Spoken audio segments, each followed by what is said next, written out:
Bonjour, aujourd'hui c'est le premier de tous les grands entretiens du Cairn. Le Cairn, c'est un centre culturel alternatif à Paris. Alors on ne va pas confondre le Cairn association et le cairn.info, qui est un site internet excellent qui publie de très bons textes, mais ce n'est pas la même chose du tout. Nous ici, c'est un centre culturel alternatif. Et les grands entretiens auront pour vocation d'inviter des personnalités du monde de la culture, un peu alternatives, un peu originales, que je choisis, qui sont souvent des amis, de sorte à parler différemment, autrement, de culture, de philosophie, de littérature. Aujourd'hui, je suis Andreas Sima.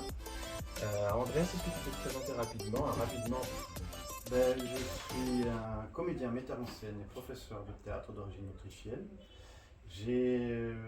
Suite à une formation classique de théâtre de répertoire en Autriche, j'ai fait justement du théâtre de répertoire. J'en avais marre, pour le faire vite. C'était pas assez créatif pour moi, c'était trop réglé tout ça. Et surtout trop hiérarchisé. Donc j'ai compris que j'avais des... Je n'ai pas encore compris pourquoi, mais j'avais apparemment un problème avec des chefs et des gens qui dirigent, les directeurs. Donc, je suis parti en France, j'ai fait une autre formation. C'est l'École internationale de théâtre Jacques Lecoq, qui est une excellente formation justement qui ouvre l'esprit et qui enseigne à l'horizontale et qui crée en fait l'esprit de troupe, tout ce que j'ai pas connu dans le théâtre. On va parler de allemand comme ça. C'est dû au système théâtral, système de théâtre, comment sont construits les théâtres en Allemagne, peut-être on peut même dire. Alors on en reparlera. Ok, on revient sur ça. Là, ce que je suis content d'avoir entendu tout de suite, c'est que Andreas a quelque chose d'alternatif, d'original dans sa manière d'aborder la littérature et le théâtre, et c'est pour ça que je t'ai invité. Voilà. Oui. C'est parce que les grands entretiens du Cairn essayent de trouver une espèce de ton moyen, enfin un ton intermédiaire entre la compétence, les invités sont toujours compétents dans leur domaine, et le sérieux, c'est-à-dire pas ennuyeux. Oui. Voilà. Mon intuition, c'est que la modernité lit de moins en moins. On va parler du statut du livre, mais le livre est en train d'attraper un statut très particulier, très original, et un peu inquiétant à bien des titres, qui fait que peut-être les gens vont lire de moins en moins. C'est possible, c'est une hypothèse qu'il faut envisager sérieusement. Et de moins en moins bons livres. C'est une hypothèse également qu'il faut envisager, sachant qu'il y a quand même une démarche mainstream qui consiste quand même un petit peu à décerveler. Il y a des choses comme ça. Voilà. Et que ce n'est pas la télévision qui va y changer grand-chose, hélas. Voilà. Nous, on peut proposer sur YouTube des vidéos avec le ton le moins embêtant possible, pour que des personnes, des êtres humains qui s'intéressent à la littérature, à la philosophie, à la culture, puissent avoir accès à des informations sans forcément s'ennuyer. Voilà. Donc le ton est assez intermédiaire entre la compétence et la discussion de café. De toute façon, j'ai envie de renouveler un peu la grande tradition de la conversation à la française, 17e, 18e. On prépare un peu nos entretiens, mais pas trop. Parce que ce que je souhaite, c'est que l'information sorte de notre conversation. D'accord ? Oui. Voilà. Alors, c'est un peu le contrat de base de notre... Du coup, il y a une question qui m'est à l'esprit parce que tu parles des livres. Qu'est-ce qu'un livre pour toi ? Est-ce que tu parles d'un livre physique parce que tu dis que les livres sont en train, éventuellement, et la lecture est éventuellement en train de disparaître, puisqu'il y a des e-books, comme on dit, les Kindle, les machins. Donc il y a quand même une offre qui continue, mais plus, de moins en moins physique. Oui, c'est vrai. Alors c'est une très bonne question. Moi, ça ne me gêne pas du tout les e-books, du tout. J'aime beaucoup les audiolivres aussi, etc. Mais ce qui me paraît caractéristique de notre modernité, tu dis ce que tu en penses, c'est qu'il y a une nouvelle forme de la censure qui consiste à surabonder. C'est-à-dire qu'il y a tout le monde écrit, c'est très souvent modérément intéressant, il y a beaucoup de bouquins, ceux qui sont médiatisés en général sont ou pas très bons, ou en tout cas pas forcément très intéressants, et moi j'y lis une forme de censure. C'est-à-dire que la censure ne dit plus non, tu n'as pas le droit de dire ça, même si entre nous elle le dit aussi. La preuve, c'est qu'ici, on va avoir une liberté de ton qu'on n'a pas beaucoup. Hein. mais énormément de bouquins pas intéressants. Voilà. Moi, j'arrive pas, honnêtement, à aller rentrer dans une librairie. Pourtant, je vais à la librairie de Paris régulièrement, qui est très belle, très très belle librairie. Mais bon, qu'est-ce que je fais de ça? Si j'avais pas ma culture classique, je serais paumé. Et je me dis, les gamins ou les jeunes gens qui rentrent dans une librairie aujourd'hui, eh ben, il y a une vraie chance qu'ils soient paumés. Et qu'on leur indique des trucs qui ne sont pas très intéressants. Ben ça, c'est une des formes de la censure, à mon avis. Avec quelque chose d'idéologique, de la part d'un certain nombre de milieux intellectuels, assez divers les uns des autres, qui sont tout de même assez censurants. Hein. On sait aujourd'hui que le néo-féminisme n'est pas cool. On sait qu'il y a les sensitivity readers, c'est-à-dire que l'éditeur, et il faut distinguer l'écriture de l'édition, hein, ce sont deux choses différentes. Hein. Voilà, il y a une espèce de blocage, et ce qu'on appelle livre aujourd'hui est en train de devenir décoratif. Je ne sais pas si tu as remarqué, aujourd'hui on met souvent des bouquins pour décorer. Voilà. Pourquoi? Parce qu'il y a censure sur le bouquin. Il ne faut pas qu'on lise les bons livres. On va parler par exemple de Goethe, que j'adore. Est-ce que Goethe est encore lisible? Moi je pense. Qu'est-ce que tu en penses? Alors, il y a plusieurs Goethe. Hein. Il y a le Goethe qui a écrit des romans, il y a le Goethe qui a écrit des poèmes et ce qu'on appelle en allemand des ballades. Je crois qu'on les traduit aussi en tant que ballades. C'est un long poème qui raconte souvent une histoire très passionnelle et passionnante, comme ici c'est connu le roi Le roi des Aunes. Le roi des Aunes. Voilà, ça servi aussi à la musique de Schubert. Ou vice versa, ou alors c'est à voir qui a servi à qui, ou Schubert à Mozart, qu'est-ce que je dis, à Goethe, ou Goethe à Schubert. Qui a inspiré qui? Est-ce que la ballade a donné de la musique, ou alors la musique a élevé les balles? Bon, c'est une autre discussion, c'est très intéressant. Et Goethe auteur de théâtre, et Goethe scientifique, et Goethe ministre, et Goethe homme des femmes, donc il y a plusieurs Goethe à déterminer. Alors, moi, comme je suis un homme de théâtre, donc je connais moins, évidemment, je connais les souffrances du jeune libertaire, mais je connais plus, évidemment, son œuvre théâtrale, et je constate même en Allemagne, en Allemagne, c'est joué. Donc, il est encore joué. Bien sûr, évidemment, c'est le monument, c'est le Molière des Allemands et des Autrichiens, des Suisses. Est-ce qu'il est joué comme en France sur le ton de la commémoration, c'est-à-dire presque de la mort, hein? Au bout d'un moment, la commémoration, elle statufie, il ne reste plus rien, quoi.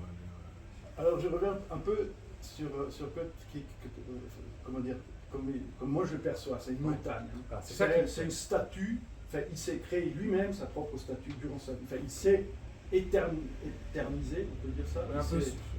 Il s'est immortalisé. Voilà. Il s'est immortalisé consciemment durant sa vie.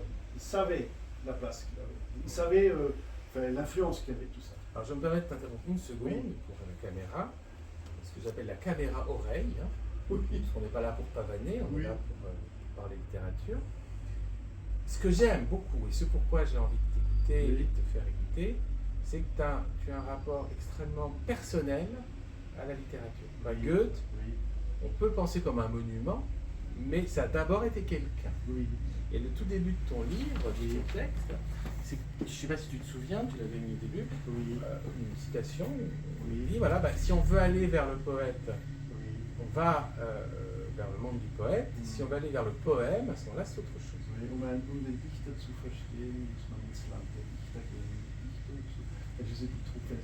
C'est Goethe, hein, c'est dans le divan oriental, c'est lui-même qui fait ça. Donc lui dit, pour comprendre, en gros, pour comprendre le poète, il faut aller dans son pays, il faut rencontrer le poète. C'est un peu ça, c'est ça qu'il faut. Il faut rencontrer la personne, et là où il a vécu, on peut pas seulement à travers sa... Non, Inslant Dichtung, il dit, pour comprendre le poète, il faut aller dans son pays, mais pour comprendre son poème, il faut aller dans le pays de la poésie. Voilà, tout à fait, ça c'est très beau. Et ça ne contredit pas du tout, alors tu sais sans doute que sur la question de l'écrivain et de la littérature, il y a un texte central en France, c'est le Contre Sainte-Beuve de Proust, qui dit que voilà, l'écrivain, au fond, il ne faut pas aller le chercher dans sa vie, parce qu'il recrée complètement la vie au travers de l'écriture, et que donc au fond, c'est presque perdre son temps que d'aller vers l'écrivain. c'est en partie vrai, mais ça, et à mon avis plutôt vrai, mais c'est aussi en partie faux. L'écrivain, c'est aussi un être humain.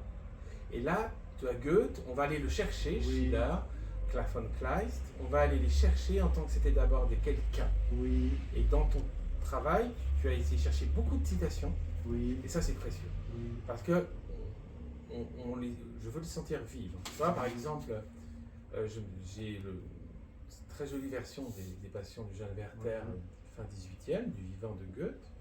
Pourquoi? Parce que j'ai besoin de sentir la présence physique de la littérature. Les Passions du jeune Werther sont un texte très écrit, pas du tout spontané, des lettres, mais c'est aussi extrêmement senti, très puissant, très profond. Et je suis de ceux qui pensent que c'est encore, non seulement c'est encore lisible, mais c'est extraordinairement émouvant. J'ai plus d'émotion à lire Goethe aujourd'hui, surtout dans une très belle version comme celle-ci, que 99% des romans qui paraissent aujourd'hui et qui me sont parfaitement indifférents. Alors qu'est-ce qui se passe? Est-ce que je suis un cinglé ou simplement un garçon de goût? C'est la question que je me pose. Est-ce que tu penses, toi, qu'on peut lire Goethe aujourd'hui avec presque la même émotion qu'en 1780?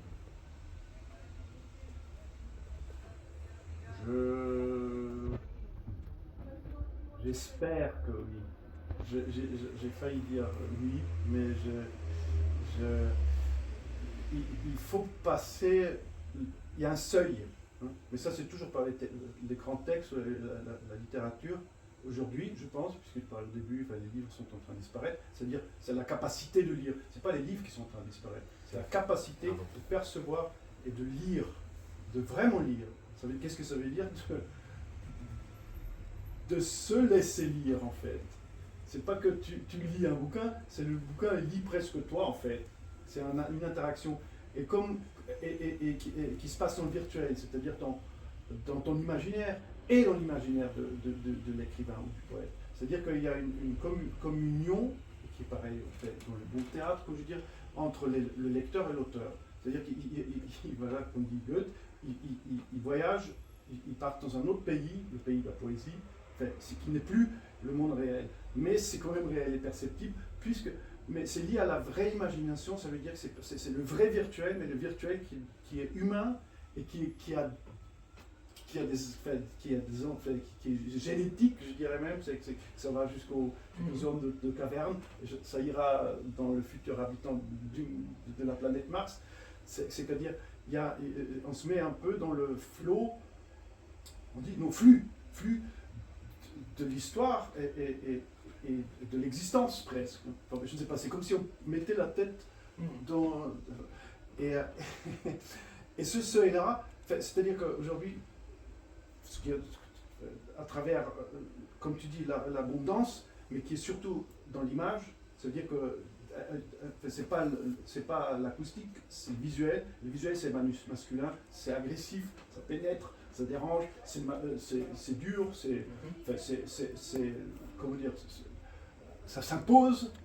L'écoute, soi-disant, disons, aujourd'hui c'est féminin, on laisse, on écoute, on reçoit, etc.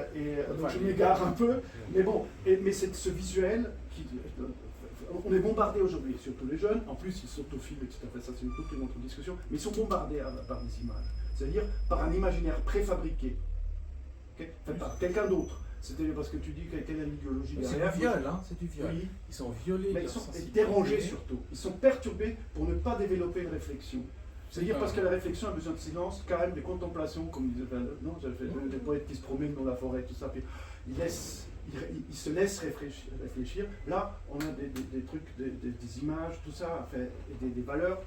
C'est moins des valeurs, parce que la seule valeur de ce bombardement, c'est l'économie de marché. C'est-à-dire qu'ils veulent des futurs consommateurs qui ne réfléchissent pas, qui sortent leur carte, sans contact, qui payent, qui achètent.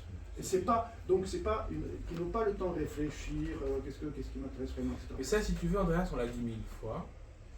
Pas mal de gens l'ont dit, et je crois que c'est très vrai. Et on ne va pas passer notre temps à répéter les mêmes trucs. Oui. Ce qui est intéressant, c'est comment sortir. Oui. Et moi, je pense que parce que je parlais du seuil. Voilà, du seuil. Comment sortir? Je ne sais pas comment. Je trouve que la littérature, ça fonctionne. C'est-à-dire que la littérature entend, et surtout le roman, parce que c'est un roman, roman par lettres, c'est un roman. Oui. C'est-à-dire une lecture de la vie. C'est ça le roman, fondamentalement. Et c'est une très bonne lecture de la vie. C'est pas du tout n'importe quoi. Il y a plusieurs personnages, ils fonctionnent ensemble. C'est de l'excellent roman, Goethe. Cette lecture de la vie, c'est celle qu'on te demande aussi dehors. Tu sors dehors dans la rue. Qu'est-ce qui se passe? Qu'est-ce qui t'arrive dans ta vie? C'est du roman. Et je crois qu'une des fonctions du roman va d'aider à lire qu'est-ce qui se passe. Et qu'à cet égard, Goethe entend que c'est de l'excellent roman. Parce que je sais bien que les sentiments ne sont pas très à la mode aujourd'hui. C'est plutôt l'industrie de la pornographie. Mais on éprouve encore des sentiments. Et Goethe est un de ceux, à mon avis, c'est celui qui a défini le sentiment moderne. C'est-à-dire qu'il faut des mots pour dire les sentiments. Si on n'a pas les mots pour le dire, on ne sait pas ce qu'on éprouve. Werther, il éprouve des trucs. C'est pas un hasard s'il y a eu des séries de suicides. C'est que les gens étaient là, ils se sont dit, mais bordel, c'est ma vie cette histoire. Tu vois, extraordinairement proche de l'être. Et je crois, enfin pour moi je le vis comme ça, je lis Goethe, et je dis, bordel, c'est ma vie. Imagine que je sois amoureux d'une fille, je sais pas, Cunégonde, Estelle, Albertine. Il m'arrive des trucs. Qu'est-ce que j'éprouve? Si j'ai pas les mots pour les dire, je suis paumé. Je peux même en mourir. Si j'ai les mots pour le dire, et Goethe me donne les mots pour le dire, je vais en vivre. Là, il y a une fonction de la littérature qui est prodigieuse, et qui, pour le coup, n'a rien de décorative, puisqu'elle va faire se rencontrer l'être avec l'être. Tu vois? Et là, je crois que c'est la fonction de l'art d'aujourd'hui qui est en jeu. J'ai écouté cette sottise récemment à la télévision, ou à la radio, je ne sais plus trop quoi, on l'entend tellement. Un type disait, comme un acteur connu, que le grand art, c'était faire sortir l'autre de soi. Alors moi, je pense exactement le contraire. Je pense que le grand art, c'est faire rentrer l'autre en soi. Le faire devenir lui-même toujours davantage. Qu'est-ce que tu penses de ça? C'est une idée, enfin, c'est comme ça que je sens le truc. On n'en a pas parlé avant, c'est très, très informel. Non, c'est... Oui, enfin, après, c'est comme chez les Grecs, il faut soigner, le théâtre est pour soigner l'art. J'aime beaucoup ça, mais c'est dans l'idéal qu'on arrive à soigner les gens. Ça veut dire que devenir entier. Entier, qu'est-ce que ça veut dire? Des êtres empathiques. C'est beau, donc des êtres humains. Donc profondément humains. Alors, c'est comme si... Après, je ne sais pas, parce que qu'est-ce que c'est l'ego? Parce que de dire devenir soi-même, est-ce que c'est l'ego et est-ce que c'est devenir humain? Est-ce que c'est devenir soi-même, devenir entier? Je crois que c'est ça ce que tu veux dire. Ou est-ce que c'est continuer à confirmer et renforcer l'image qu'on a de soi-même, ou l'image qu'on veut donner à la société, ou alors l'image que la société nous impose? C'est tout en même temps. Et je pense que tout ça, c'est des masques. Alors c'est vrai que et derrière, c'est cette âme, peut-être qu'il y a une âme, et donc moi je pense que l'art l'art sort de l'âme et touche l'âme, je crois. Très beau. Alors après, je ne sais pas, et je pense que, oui, après ça c'est spirituel, même si je suis catholique en autrichien, voilà, l'histoire de Dieu c'est une autre discussion, que ça sert surtout l'homme, c'est pas, les religions, mais bon. Et ça coûte cher, comme dit un comique américain, très juste. Pourquoi Dieu il coûte si cher? Parce qu'il veut toujours du fric, en bref. Aux États-Unis, en France, c'est un peu différent. Oui, c'est le truc des évangéliques. Bon, mais je m'égare. Mais il y a quelque chose de spirituel, c'est-à-dire que l'âme, pour moi, l'âme, c'est ça, toi. Ton âme, c'est ton âme particulière. C'est tout ce qui est, c'est ton esprit qui habite ton corps et qui ne pas forcément, qui ressemble pas forcément à ton corps. Tu vois ce que je veux dire? Le corps, je ne sais pas. Tu connais cette belle définition théologique du XIIIe siècle. L'âme est la forme du corps. C'est pas le corps qui est la forme de l'âme, c'est l'âme qui est la forme du corps. Voilà. L'âme, autant que c'est la respiration, atme, Oui. Et comme c'est le corps qui sort de la voix. La plupart des gens s'imaginent, parce qu'ils regardent trop la télé ou les films, que c'est la voix qui sort du corps. Mais pas du tout. Si tu as de l'oreille, tous les musiciens te le diront. Oui. Le corps sort de la voix. Hein. On écoute d'abord, et ce qui sort, c'est ça qui est intéressant. Après, ce que je propose, le corps, parfois, est en accord avec la voix. C'est le mieux, c'est quand les gens se connaissent un petit peu. C'est-à-dire qu'on a l'impression quand même qu'il y a une forme de montage qui tient le coup. Mais souvent, c'est très très intéressant à observer, nos sociétés spectaculaires proposent des êtres humains un peu désarticulés, toi qui aimes les marionnettes, avec un corps qui dit quelque chose et une voix qui dit autre chose. C'est formidable. Oui. Ça, c'est très intéressant. Et là ça s'interroge. Tous les psychanalystes s'intéressent à ça. Hein. Moi, ma définition du moi, tu me posais la question, elle est moderne. Hein. Elle sort du romantisme. À savoir que je pense qu'il y a un moi personnalisé et que c'est autant à Dieu à croire en moi que moi à croire en Dieu. Les deux, hein. S'il y a un accord entre les deux, sinon ça m'intéresse pas. Voilà. C'est une définition moderne qui sort du romantisme, qui sort d'ailleurs de Goethe. Les passions du jeune Werther, c'est un type qui a le courage de ses émotions. Tu vois ? Et c'est formidable ça. Et je ne sais pas ce que tu en penses en tant que meilleur connaisseur de Goethe que moi, mais j'ai l'impression qu'il a vécu des trucs, hein, ce monsieur. Hein. Je pense que qu'est-ce que tu en penses? Il a aimé Charlotte ou pas? tu as reçu Goethe, moi j'ai subi Goethe, c'est pas pareil. Ah, ça c'est intéressant. Et c'est aussi pour ça que... non mais tu fais bien de me le dire parce qu'on va faire l'aparté. Là, une des raisons pour lesquelles j'ai eu le désir de te rencontrer, quand on se connaît depuis longtemps, et surtout de parler ensemble, c'est que en France, on a un problème avec la culture allemande. Il y a entre nous et la culture allemande, et j'ai fait 12 ans d'allemand, hein, le spectre du nazisme. C'est-à-dire qu'on se dit tous, sauf les très bons spécialistes germanophones, mais eux, c'est formidable, mais ils ne sont pas représentatifs de tout le monde. Ils sont merveilleux, mais ils ne sont pas représentatifs. D'une manière générale, en France, le français, il est mal à l'aise avec la culture allemande. On se dit quelque part que Schiller, Goethe étaient des pré-nazis, tu vois, que Nietzsche était un nazi déguisé. Pas du tout, pas du tout. Alors, je ne sais pas ce que tu en penses, mais pas du tout. Non. À aucun titre. Enfin, Goethe même, il détestait, c'est les romantiques allemands qui étaient des pré-nazis, enfin, en partie. C'est ça, possible. Non, tu vas trouver la preuve pour ça. Je crois très volontiers. Oui, non, c'est dans le romantisme qu'est né l'antisémitisme. Enfin, il n'est pas né l'antisémitisme, mais il a été colporté dans les Deutsche Tischgesellschaft, la société de table. Alors ça, passionnant. Oui, parce que c'était un parallèle au salon juif, où il y avait plutôt des femmes, des musiciens, tout ça, allemands, à Berlin. Alors du coup, et c'est marrant parce qu'il y a un des romantiques les plus fameux, c'est Clemens von Brentano et Achim von Arnim, qui sont les plus connus, qui ont écrit les fameux livrets, là, je ne sais pas comment on appelle, das Knaben Wunderhorn, le recueil des poèmes. Il y a Mahler, bizarrement, un juif converti qui a fait une musique, qui a fait des chants là-dessus. Très intéressant. Magnifique. Et je reviens, donc, et eux, je crois que c'est la femme de Brentano qui allait voir le salon juif.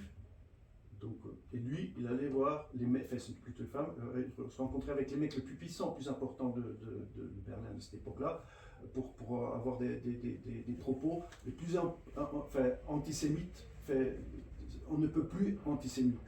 Et c'est les mecs entre eux. Mais bon, en tout cas, voilà. Donc c'est pas, pour revenir, c'est pas Goethe et Schiller, ni Kleist, ni Büchner, tout ça, c'est les romantiques. D'accord. C'est là que c'est cet esprit, cette pensée, et le précurseur de l'idéologie nazie, parce qu'il faut toujours référence à ça. C'est ce qui est allemand, en même temps marrant, bizarrement, pas bizarrement, évidemment, c'était un peu le résultat, le résultat de Napoléon, en fait, c'est la suite de Napoléon, les guerres napoléoniennes, c'est Napoléon en fait, qui a provoqué le nationalisme allemand. C'est que les Allemands se sont commencés à se poser la question, mais alors qu'est-ce que c'est l'Allemagne? Pourquoi on n'est pas ensemble? Puisqu'il y a Napoléon qui a envahi l'Allemagne, qui a créé des liens, genre le truc des Rheinbund, le truc machin. donc comment dire, des duchés, des comtés et Oui, les fameuses petites principautés. qui étaient liés, donc collaborateurs, si tu veux, avec Napoléon. Et il y avait une paix un peu. Bon, bref. Et ça, c'est les Navarres. Juste pour revenir. Donc, tu veux revenir à Non, c'est super intéressant. Non, c'est intéressant. Ça sort de là.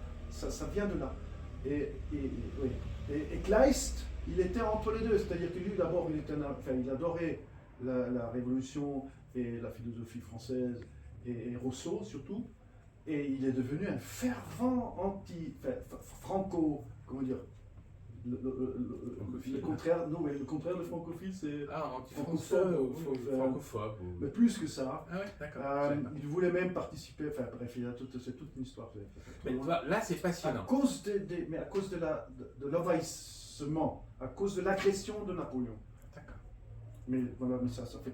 Et Goethe, je suis là, il est mort avant. Goethe, il s'arrangeait, hein, il serrait la main, et puis on revient à Werther, comme ça je peux passer ça. Il y a Napoléon qui est quand même, bon voilà, ça c'est un autre type de thème. Enfin, c'est très ample comme personnage, même entre guillemets, si on dit qu'il était un dictateur, mais code, Napoléon fait bla bla bla, fait énorme, qu'il a fait, ce qu'il a entrepris comme réforme, etc.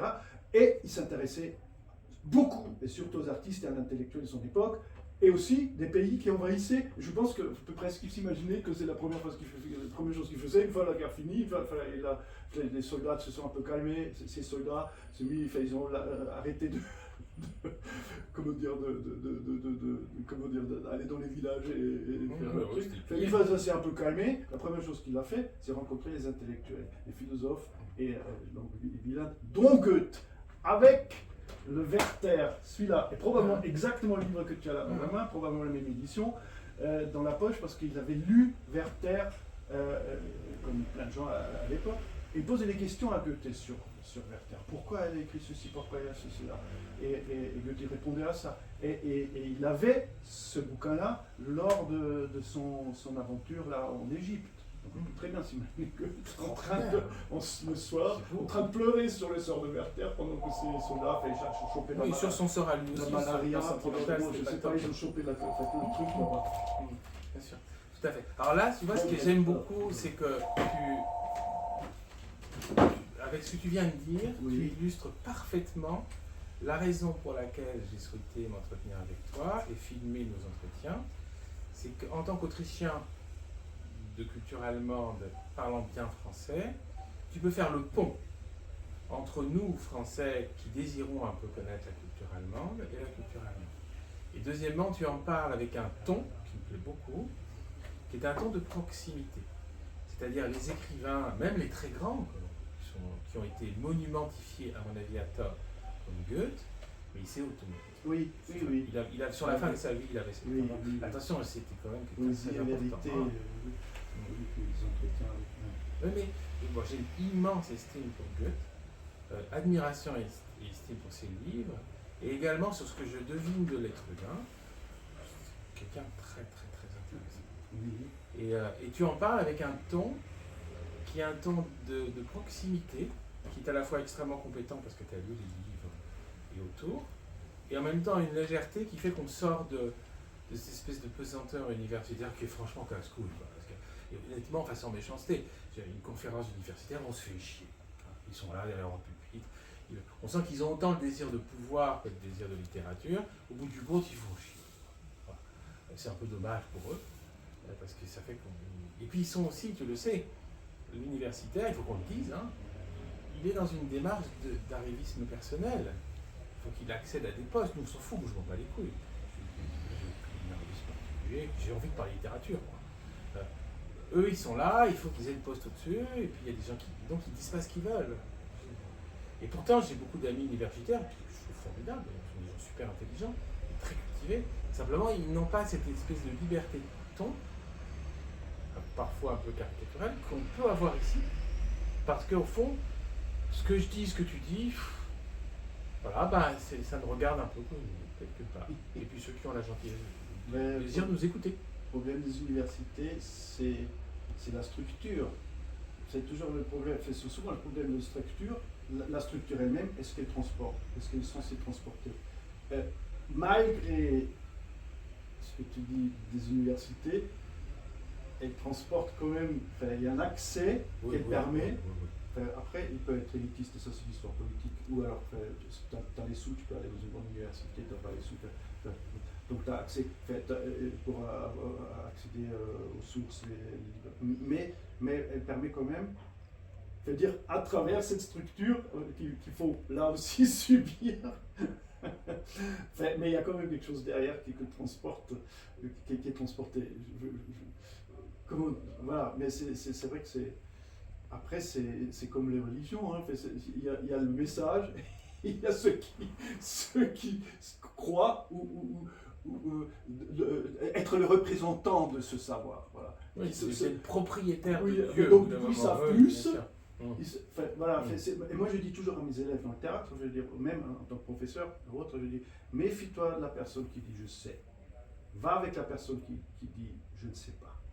Ne va pas avec un prof qui sait tout. Va avec un prof qui dit je ne sais pas, on va voir.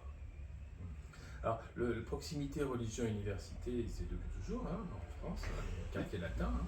Mais c'est comme ça que ça commence. Mais c'est très important de dire aussi, tu as raison, hein, à notre époque de ravage culturel, hein, c'est un ravage qui est en train de se passer tous les jours, cette espèce de déferlante de la barbarie, c'est assez impressionnant. On ne va pas dire que du mal des universités, parce que c'est aussi des refuges de la culture. Alors, Jacques Lacan a dit ce qu'il fallait dire sur le discours de l'université, je ne sais pas si tu as vu ça. En 2 mots, Lacan a essayé d'expliquer le rapport du savoir au pouvoir dans le discours universitaire. Et le grand problème de l'université, et ce dont je m'échappe ici avec toi, c'est que c'est un savoir-pouvoir. C'est un savoir oppressant. C'est-à-dire, tu viens m'écouter, j'en sais plus que toi, et je t'écrase. Au nom de ce savoir. Non, alors pas du tout. Moi, je veux qu'on revienne au XVIIe, au XVIIIe siècle français, à la culture de la conversation. Tout le monde sait. Et c'est de l'échange entre ces savoirs que va naître peut-être quelque chose qu'on va peut-être appeler la vérité. Die Wahrheit, mais pas la vérité en tant qu'elle se plombe là et qu'elle vient dire idéologiquement ce qu'il faut savoir, hein, les sensitivity readers, à savoir, tu as écrit ça, mais ça ne va pas, mon gars, ton bouquin ne sera jamais publié, hein, ou tu changes ou on n'édite pas ton bouquin, ça c'est l'idéologie, die Wahrheit, le savoir sachant, écrasant l'autre, mais au contraire, quelque chose qui est de l'ordre du désir. Goethe, c'est du désir, je ne sais pas si tu en as conscience, mais les passions du jeune Werther sont extrêmement érotiques, et extrêmement... C'est autobiographique, là c'est vraiment un livre autobiographique. Oui, je le sens, hein. À fond la caisse. Il était amoureux d'une fameuse, de cette Lotte qui écrit, qui s'appelle Charlotte de Gouff, dont tu t'avais raconté, dont le frère est fort probablement un ancêtre direct de moi, donc même si c'est des Allemands là. Très émouvant, mais je trouve que c'est quand même pas tous les jours un ancêtre de Charlotte. C'est pas vrai. Et ce qu'il raconte, c'est vrai en fait. Il a désiré cette femme qui était déjà promise à un autre. Donc il a vécu ça, c'est tout ces vécu. D'ailleurs, son mari, Kestner, je crois qu'il s'appelle, de la vraie Charlotte, de la vraie Lotte,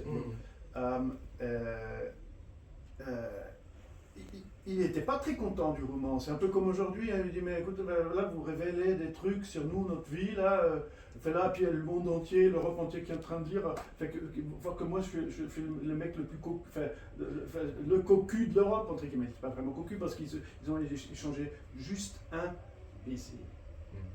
Oui, c'est très ça s'arrête là. Bon, après, ça c'est. Après, je dis c'est quand même une mort exhibitionniste, hein, le million de Werther, il fait. Je souffre tellement, tiens, voilà, je peux écrire un truc, je lis. C'est ce qui est intéressant. Lit Emilia Galotti, la pièce, c'est sur le livre, sur le bureau. C'est donc une pièce de Lessing. Tu peux nous le dire, nous Français, on n'a pas cette culture allemande, hein, tu peux le dire. Tu nous apprends des choses, bien sûr. Il y a une pièce de Lessing. Une pièce, c'est écrit Goethe, hein, sur la table est ouverte la pièce Emilia Galotti de Lessing. Et donc il met en scène sa mort quand même, un petit livre, c'est pour ça qu'il se brûle la cervelle, avec, on peut s'imaginer le bordel, comme ça, mais quand même, genre, il voulait, non mais je crois qu'il n'en est pas mort tout de suite, je crois qu'il pousse encore quelques, C'est décrit assez sauvagement, je crois. Alors, il y a deux Donc, choses. mais il s'est mis, enfin, Goethe s'est mis en scène, enfin, c'est le suicide que lui, il n'a pas osé faire, et qu'il n'a jamais fait, qu'il n'aurait jamais fait, que Kleist fera. Ça, c'est j'écris plus tard. Hein. Kleist, il va au bout dans sa souffrance.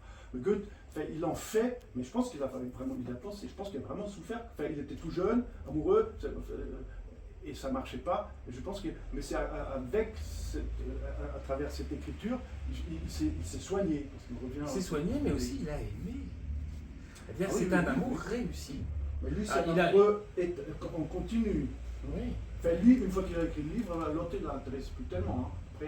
Puis après, il passait d'une femme à l'autre, aussi importante, aussi aimée, aussi appréciée, et il est aussi aimé par les femmes. C'est un bel homme. Il y a des. J'ai lu dans mes écrits, il y a des illustrations où on le voit en train de faire une patin sur glace, la Goethe super beau au milieu avec les manteaux qui flottent, les femmes autour, comme ça. C'était un. Nous, on appelle ça un cocle. C'est un coq, hein, un coq, c'est ce qui présente. Ouais, d'accord. Oui, mais je crois qu'il ne faut pas faire d'ironie. Non, il avait le désir de. C'est un beau mec, en plus un génie. Enfin, il avait la totale, c'était la totale.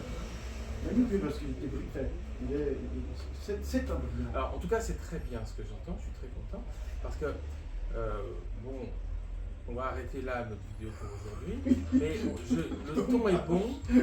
Tu vois, j'avais cherché sur YouTube qu'est-ce qui existait sur Goethe. Et j'ai trouvé en fait 2 vidéos d'Arte, chaîne franco-allemande, plus ou moins à destination des enfants. Et c'est proprement imbécile. C'est con, c'est imbécile. Comme si les enfants étaient des cons. Et à l'occasion, vous irez voir, 3-4 minutes, c'est imbécile. On ne peut rien sortir de ça. Rien, c'est mieux que ça. Et puis une émission qui tire en longueur dans le groupe France Culture. Franchement, il faut être psychodépressif sous disant que si on va écouter ça, sinon tu passes à autre chose. Quoi. Or, Goethe était un type extrêmement vif, extrêmement nerveux, puissant, profond, aimant. Moi je le sens très bien. Oui. Avec un talent d'écrivain extraordinaire. Et surtout quelqu'un dont on peut se sentir proche par cette Il avait peur de mourir. Hein. Mais vraiment, il avait peur de la mort. Ce qui pour un Allemand est merveilleux, parce que tu sais que la réputation des Allemands, hein, depuis... Mon Goethe, il a évité tous les enterrements, même de sa femme et autres, parce qu'il ne supportait pas ça. Je crois qu'il avait le désir de vivre, absolument, la peur de jusqu'à la dernière seconde. Et il est amoureux, enfin, comme tu dis, c'est un éternel amoureux. C'est fameux Marianne, comment on l'appelle en français, le truc Marianne Bad, il était les élégies de vieux. Il écrit un des plus beaux poèmes. Stefan Zweig, il a écrit dans le. Comment ça s'appelle, Sternstunden der Menschheit, le fameux bouquin où il parle des moments clés dans l'histoire de l'humanité, surtout chez les littéraires et les poètes. Tu connais mieux que nous, hein, c'est très intéressant. C'était traduit en français. D'accord. Ça, c'est le livre.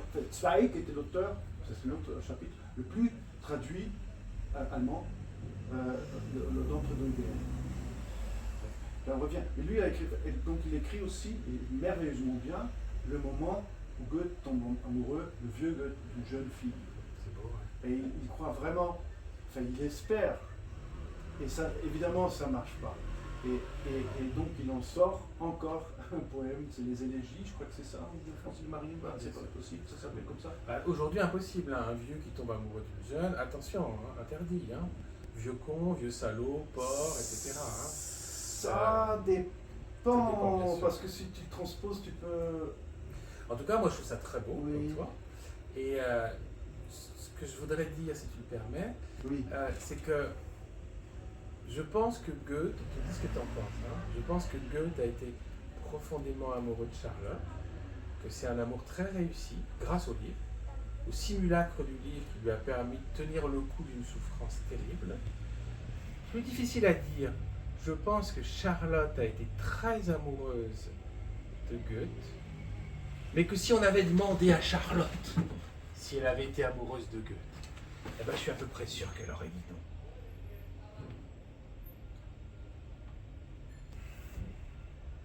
Ça dépend à qui. Très bonne remarque. Mais c'est voilà, c'est l'amour inachevé qu'on a tous connu, certains d'entre nous. C'est pour ça que c'est universel et c'est pour ça que ça fait le tour du monde, dans le monde à l'époque, c'était l'Europe. Mais parce que c'est qu'elle l'aime aussi, mais elle ne peut pas. Ou elle ne veut pas. Enfin, après, Mais ça deux choses. donne à l'amour encore plus de Ben force. oui, bien sûr, lui, le pauvre. Mais après, c'est ce qu'on a, nous, les artistes. Enfin, on rencontre ça, tu trouves une femme magnifique, super et tout. Mais qu'est-ce qu'elle fout avec un mec qui ne peut pas assurer l'avenir? Ne fais pas de mal, s'il te plaît. Oui, Mais oui, oui, t'es mais tout à la à fait fin, raison. c'est ça. Oui, c'est super. Le gosse, il est bien pour un baiser, il est bien pour passer des moments magnifiques. Mais il ne sera pas un bon père de mes enfants parce qu'il va avoir rapporté des sous. Et deux, il va peut-être se barrer à cause de sa vocation artistique. C'est compliqué. Bon, après, c'est parce que c'est un bohémien. Oui, tout à fait. Peut-être. Mais moi, je crois que sincèrement, elle a aussi aimé. Ou alors, parce que là, je dis les trucs, le point de vue bourgeois, ou alors l'inverse, point de vue bohémien. Elle n'osait pas prendre cette liberté que, soi-disant, que nous artistes aspirons, on n'atteint jamais, mais il faut qu'on prétend, et certains, les grands, représentent cette liberté, cette vraie liberté. C'est pas une vraie liberté, c'est une indépendance. Parce que liberté, c'est autre chose. Cette indépendance, et toi tu dis là-bas, arrête, la vérité dont on ne sait pas ce que c'est. La vérité, on ne sait pas ce que c'est, mais on sait profondément quand quelque chose est vrai. Magnifique. C'est au moment. La vérité de la sensation. Oui. C'est vrai. Bravo. Tout à fait d'accord. C'est très beau. Et là, on est loin de la Wahrheit à l'allemande, comme on imagine, voilà, Kant, etc. Non, c'est la vérité de la sensation. Tout à fait, c'est très beau. Alors, j'observe quand même que le point de vue de Charlotte est très éludé. On ne saura jamais.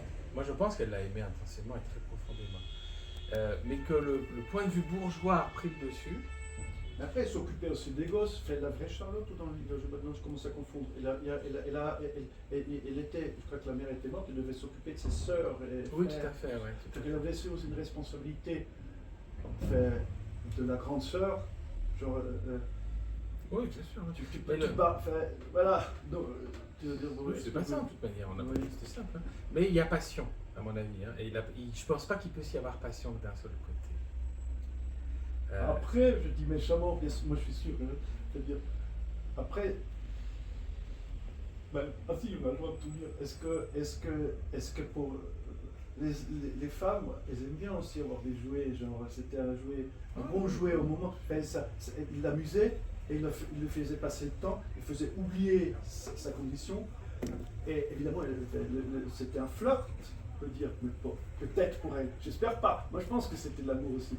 Moi je dis méchamment, c'est-à-dire parce qu'on aime bien avoir les clowns. Il y a les deux, hein. Les clowns, ça nous amène de la vérité. Non, mais surtout, il y a une trouille de la passion chez les femmes. C'est-à-dire que. Ouais, bah là, mais là, on est un peu dans la liberté quand même. Hein. Je crois qu'elles ont la trouille de la passion, que c'est pas simple. Qu'il y a aussi la pudeur. Et que se lâcher, tu vois, dans l'amour, c'est pas simple. Encore aujourd'hui, hein. Moi, je pense qu'un des grands enjeux d'un certain néo-féminisme, c'est d'empêcher les femmes d'aller vers la passion. C'est-à-dire que plus jamais aucune femme n'aime un homme, au nom de toutes les opinions possibles et imaginables. Parce que dans la passion, tu te perds. Eros, on en a parlé une fois, Eros est terriblement antisocial. Ce que dit très bien Goethe dans son bouquin. Il y a une opposition entre le monde, en tant qu'il est raisonnable, et la passion en tant qu'elle est déraisonnable. Eros est un dieu, Vénus est une déesse. Ils ne font pas de compte avec nos calculs. Ils les trouvent ridicules, nos calculs. Ils traversent, ils cassent tout. Eros est antisocial, Vénus est antisocial. Aujourd'hui, avec la vengeance de Vénus en permanence, on en fait une espèce de dieu socialisé. Et c'est un contresens, je ne pense pas du tout que Vénus ce soit ça. L'amour, c'est une machine à casser les couples. Ce que je te dis, il suffit de l'avoir vécu un tout petit peu. La chose, c'est moi je sais pas. Si. Mais ça, je crois que c'est beaucoup aussi le vécu individuel et les expériences de chacun. Mais profondément, je crois que, peut-être à l'exception, je veux bien le croire, des poètes, des grands poètes. Moi, sincèrement, je crois que c'est donner plus aux femmes l'amour. Agapé, peut-être l'autre. je crois que nous les hommes, on n'est pas capables d'aimer aussi profondément et aussi global, qui entoure, c'est entièrement qu'une femme. Nous, on cible. Ouais, On cible c'est l'amour, deux formes c'est les d'amour, flèches. Mm. Et parce que, ça c'est une personne qui m'était chère, qui m'a très connu, elle dit, tu sais, nous, les femmes, enfin, elle m'a dit, tu sais, moi, je t'aimais avec mes tripes. Et ça me touche C'est beau, aujourd'hui c'est parce très beau. que ça, c'est là que j'ai compris que moi, j'ai pas compris l'amour. J'ai pas compris l'amour. Mais est-ce que c'est à J'ai comprendre? toujours pas compris. C'est à comprendre. Mais c'est que dire, nous, peut-être, ça c'est le problème, nous les mecs, peut-être c'est pour ça qu'on doit écrire dessus. Non, je crois que Je sais l'amour pas. masculin est très beau également. Hein. Là, par exemple, Goethe, c'est l'amour masculin. S'il n'avait pas... mais- Jamais Charlotte n'aurait pu écrire ce bouquin. Il faut un mec, il faut un mâle pour écrire ça. Tu comprends? Or, tous les sentiments, il faut bien qu'on réussisse à les exprimer. Si on avait compté que sur Charlotte, on n'aurait que dalle. Andrea. Oui, elle n'était pas écrivaine, mais il y avait des femmes qui ont écrit à cette Bien époque-là. sûr. Je veux dire, des grosses écrivaines Il y a des très belles qui n'avaient pas le droit d'ailleurs publier, il fallait passer à travers le frère, musicienne Oui, aussi, mais tu sais, bon. Mendelssohn, Oui. la sœur de Mendelssohn. Mais aujourd'hui, qu'elles ont le droit de tous les droits possibles et imaginables, pour pas dire que ce soit très très intéressant, ce qu'elles nous pondent. Hein. Donc, tu vois bien que c'est pas une question de droit. Alors, sans méchanceté, le dernier truc, c'était des insultes. Je sais plus quelle la fille qui avait écrit un bouquin, son titre, c'est une insulte. Oui. Non, encore, la question de la passion. Est-ce qu'on s'autorise à la passion? C'est pas simple, parce que de toute manière, il y a un interdit social sur la passion. T'as pas le droit, mon vieux. T'as le droit de bosser, t'as le droit de gagner du fric, t'as le droit de faire des gosses. Ça, il n'y a aucun problème, Aime ton pays, passionnément. Voilà, Ça, c'est pour le exactement. pays. Mais aime une femme qui n'est pas la tienne, sans le dire à personne, et sans que ça se sache, ben ça continue à poser un problème. Parce que, tout simplement, je crois que la question de l'amour-passion, c'est le même problème que la question de la psychanalyse. À savoir, un discours qui n'est pas intégré socialement dans le cadre des échanges normalisés. Là, il y a un vrai interdit. D'ailleurs, Freud le dit, hein. Freud dit, la psychanalyse, c'est de l'amour. Tu te lâches ou tu te lâches pas. Si tu te lâches pas, ton analyse, elle va être mauvaise.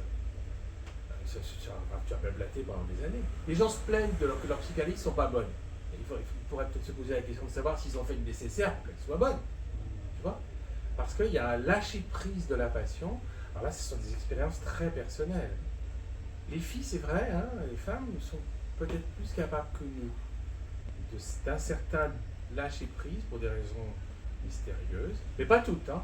Parce que tu vas pas me dire que la meuf qui calcule, elle se prend un type, elle se marie, elle fait 3 gosses, ensuite elle le vire, elle en prend un autre. C'est de l'amour-passion, enfin, s'il te plaît. Tout ça pour avoir des bâtiments, pour faire des crédits immobiliers. Donc, s'il te plaît. Oui, moi, j'ai trop de respect oui, pour mais Goethe et pour les sentiments. Vice-versa, tu as un mec qui saute d'une fille à l'autre, qui saute. Il n'a plus le droit, de toute manière, aujourd'hui. On fait un procès. Mais bien sûr, le crétin n'est pas capable d'aimer, bien sûr. Il y a quand même quelque chose pour parler de cette histoire.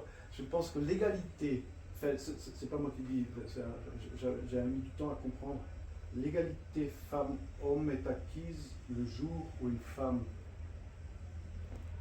incompétente puisse devenir chef.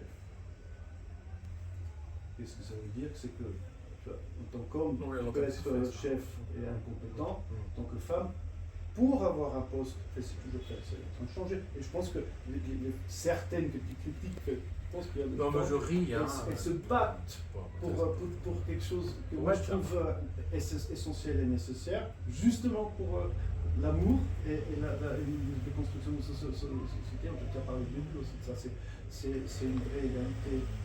Alors je ne crois pas, Andreas, à l'égalité homme-femme, c'est impossible. Il ne peut pas y avoir égalité entre des choses différentes. N'ouvre pas la boîte. Et je tiens beaucoup, je ne sais plus quel humoriste français avait eu cette réflexion très juste. Je suis contre l'égalité homme-femme, je tiens beaucoup à rester inférieur. Oui, mais ça c'est bien. Mais je pense, comment tu définis l'égalité? Moi, parce qu'une chose c'est notre quotidien, l'échange ou pas, de comment traverser la vie, et l'autre chose, c'est avoir les mêmes droits, les mêmes salaires. Oui, oui, bien etc., sûr, ça c'est etc. vrai. Mais Ça, je c'est parlais pas de ça. discutable. Je parlais de cette L'égalité de droit, L'autre, il c'est... y a des trucs qui sont super importants. Il n'y a Oui. aucune raison particulière d'entraîner la moitié de l'humanité dans l'oppression. C'est Oui. évident. Pour moi, c'est une évidence. C'est ça que je Et parle. c'est vrai qu'il y a encore des gens pour qui c'est un problème. Ça, c'est vrai. Mais nous, on avait fait le test, on a fait un spectacle de Schiller et de Guillaume Tell, et c'est pour l'école de théâtre, donc faute de mecs, c'est les femmes qui ont joué les révolutionnaires, et Guillaume Tell en personne. Ouais. Et, on l'a laissé comme ça, hein. On n'a pas justifié, on a juste renversé les rôles. Il y a certaines qui jouent les deux femmes qui existent dans la pièce. Et les gens, au bout de 10 minutes, ils sont habitués. Ils ont compris que c'est l'acteur-conteur, l'actrice conteur, c'est l'artiste qui raconte l'histoire. Donc il prend rôle de. Et donc ça se passait très bien. Bref, mais pour revenir au début, donc on donnait un discours, genre, qui croit, pour expliquer un peu comment est notre démarche, et à la fin, on demandait au public, qui dans le public croit qu'aujourd'hui, les femmes et les hommes sont égales. Lève la main. Personne. C'est toujours pas.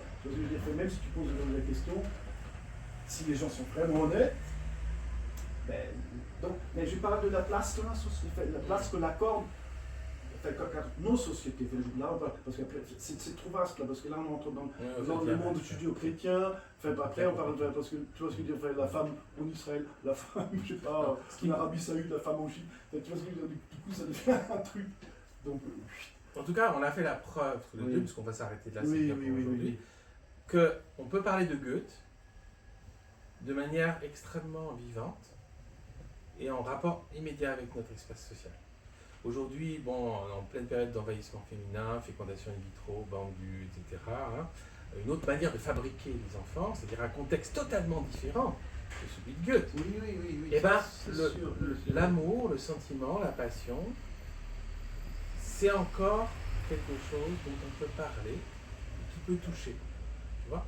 Et donc, il n'y a pas de malédiction sur le fait décoratif du livre. Les livres sont encore des choses qui nous parlent à l'âme. Tu as très bien parlé de l'âme. Et il n'y a pas de fatalité à ce qu'ils deviennent le décor des films. Voilà. Et c'est ça un petit peu ce que j'essaie de faire avec toi ici. C'est redonner, parce qu'on n'est pas forcément d'accord, tu l'as senti, hein. Et c'est pas grave du tout, je suis très content qu'on ne soit pas d'accord.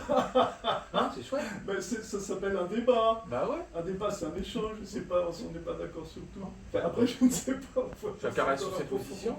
Mais bon, oui, mais ça dépend du vécu de chacun. C'est ça, c'est qu'on n'a pas la même histoire, donc on ne peut pas être d'accord. Ça, mais après, par rapport, je suis quand même d'accord avec la poésie, l'écriture, c'est un acte d'amour. C'est un acte d'amour. C'est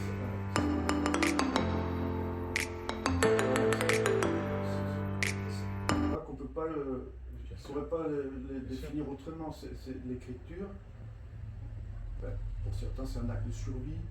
Je ne sais pas s'ils ne l'écrivent pas, justement, ils vont sombrer.